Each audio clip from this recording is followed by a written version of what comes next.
Welcome to episode 9, seeing the structure for the first time, pattern recognition, the observer ego, and the confusion field.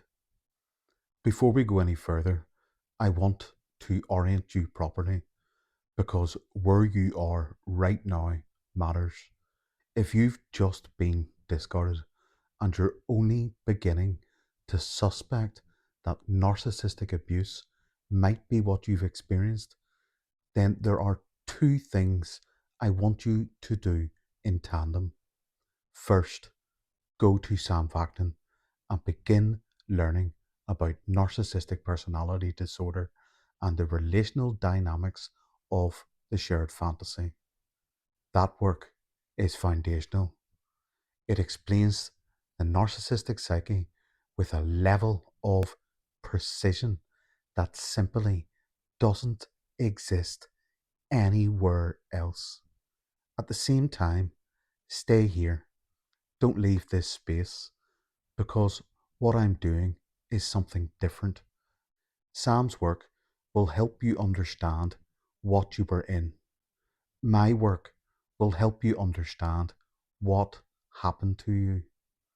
If you've already spent time with Sam, if you already understand concepts like the shared fantasy, cold empathy, supply, idealization, and devaluation, or even if you've just heard love bomb, devaluation, and discard, stay.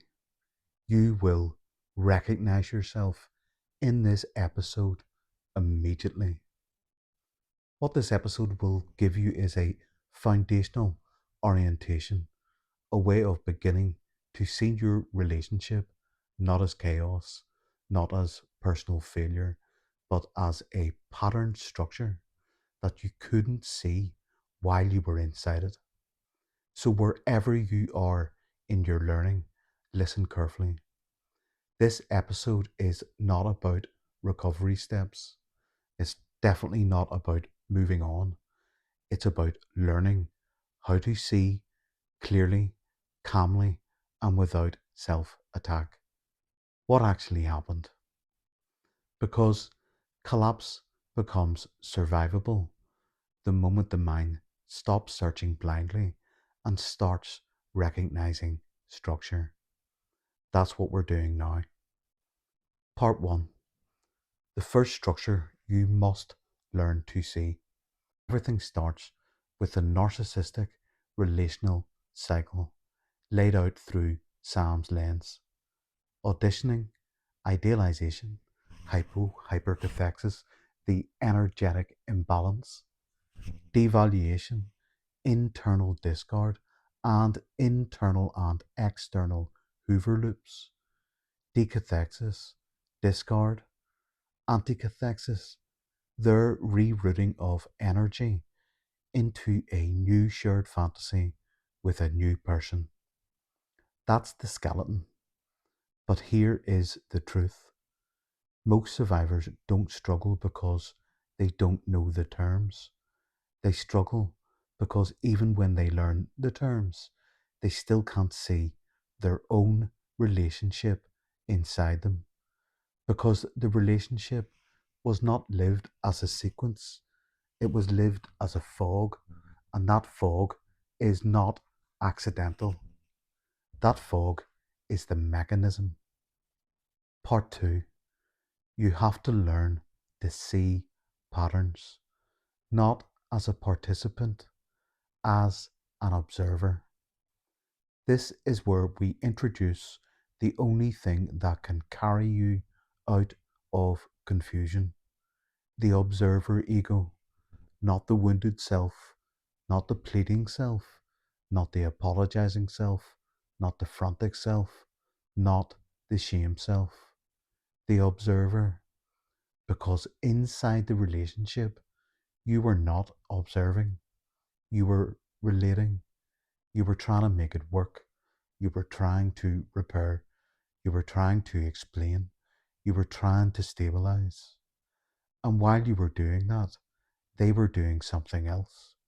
They were avoiding, they were projecting, they were externalizing, and you were suppressing. You were repressing. You were relationalizing.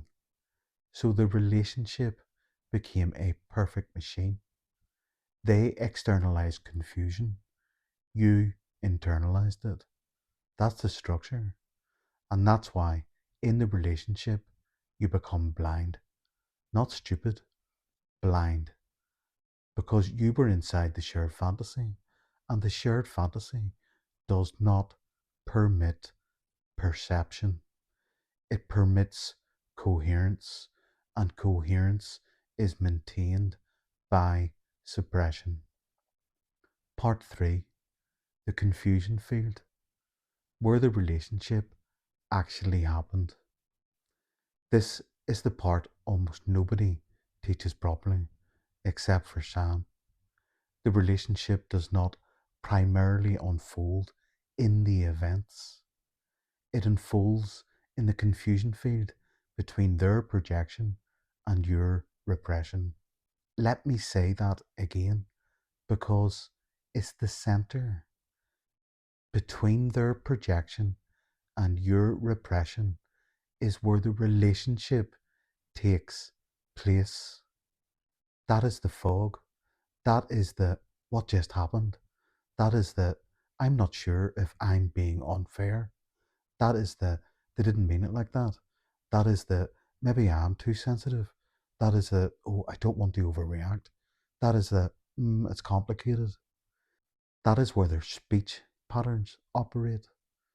Because when someone is avoiding and projecting, they can't speak plainly. The conversation is happening internally. So they begin to destabilize. They speak to create plausible deniability. They speak to maintain the fantasy while altering reality underneath you. So you start living inside the inflection, tone, implication, subtext, half apologies, conditional affection, vague threats, disappearing commitments, sudden warmth after coldness, coldness after intimacy, and your mind tries to make it coherent. That is your repression. You suppress what you saw to preserve the bond because the bond felt like survival. Part 4, the inflection points you suppressed, the ones you must now revisit. Now we get to the work of episode 9. To heal, you have to revisit the relationship, but not as a victim telling a story, an observer mapping a structure. And the key is this inflection points. These are the moments where you felt a quiet internal no and overrode it. Not dramatic moments, small moments, moments you dismissed, moments you rationalized, moments you talked yourself out of. Those moments were perception, and perception is what got stolen under narrative. So we bring it back. Here are the inflection categories you have to identify. The first, uncanny valley moment. Think back to the very first time something felt off, hollow, performative, oddly cold, or strangely scripted. The first reversal. The first time warmth turned to withdrawal or closeness turned to contempt without explanation. The first destabilizing disclosure.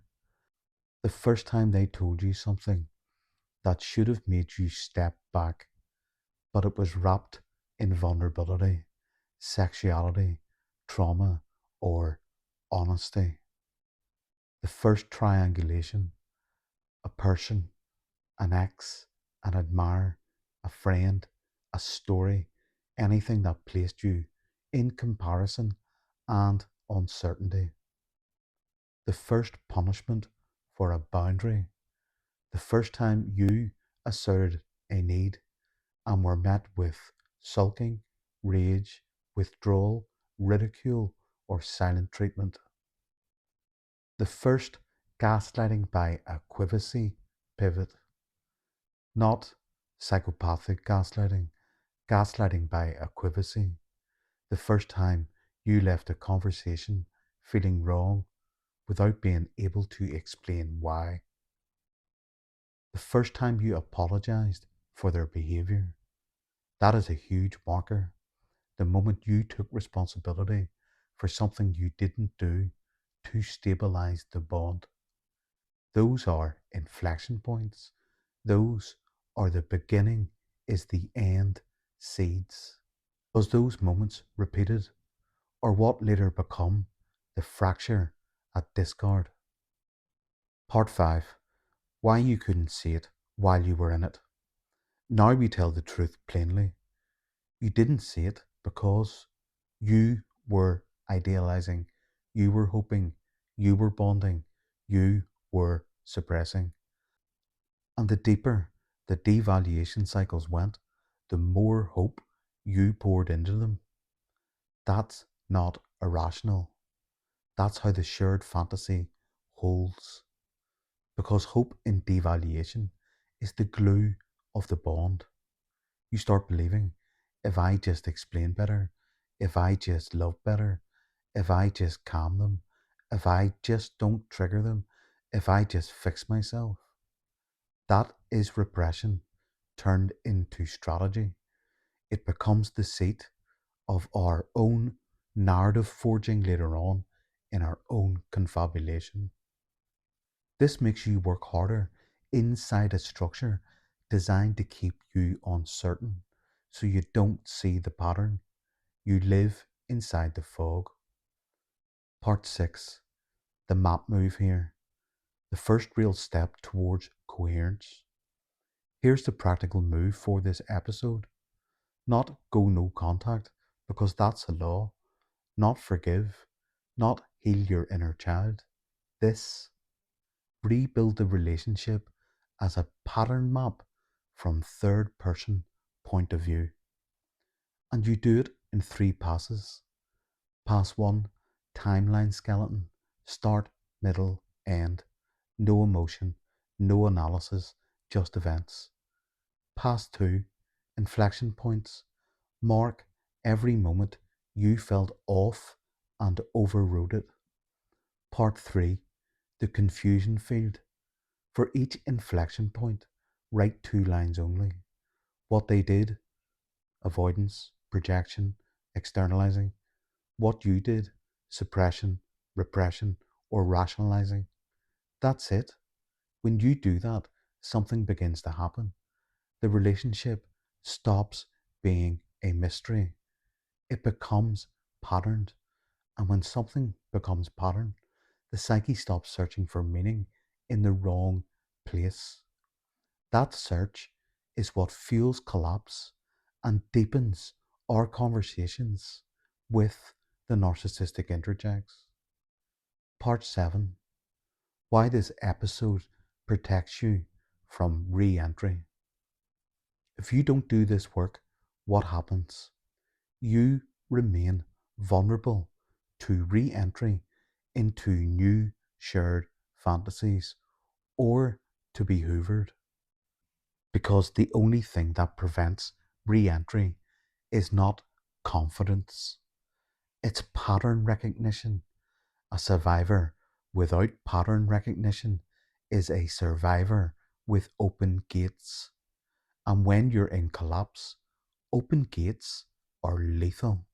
That's why this is the first structural intervention, not positivity, perception. This is why pausing is absolutely critical. If you're watching this and thinking, I can't remember the relationship that clearly, that's not because you're stupid. It's because the relationship was designed to be lived through suppression and confusion. Now we reverse it. Observer, ego, inflection points, confusion field, pattern map, start, middle, end. And when you can finally see the pattern, you will stop blaming yourself for reacting, because you will understand you weren't reacting to one event, you were reacting to the whole structure arriving at once. That's where the collapse begins, and that is where this map begins too. Hit like, subscribe, be sure to share to as many people as you know who are suffering this. I want to bring them home. I look forward to bringing you the next episode. Peace out. Loads of love.